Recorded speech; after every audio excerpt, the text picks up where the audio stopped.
আসসালামু আলাইকুম। আপনারা এই তরকারিটা সচরাচর সব জায়গায় দেখে থাকেন।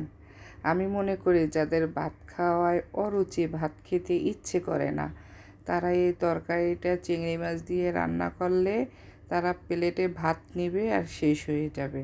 তাদের ভাত খেতে একটু কষ্ট হবে না, কারণ এক নিমেষেই ভাত শেষ হয়ে যাবে এবং মুখেও রুচি চলে আসবে।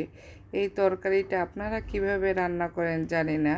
আমি এই তরকারিটার ভিতর আমড়া কেটে দেই এবং এই তরকারিটা সরিষা দিয়েও রান্না করা যায়। আমড়া কেটে দিলে অনেক টেস্ট বাড়ে এবং খেতেও স্বাদ হয়। যাদের মুখে রুচি না থাকে তাদের মুখে আরও ভালো লাগবে আমড়া কেটে দিয়ে রান্না করলে।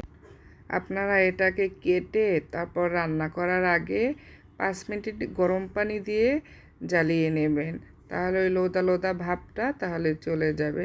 ওইটা যদি না ফালানো হয় তাহলে রান্নার পর বেশি লোদা লোদা হয়।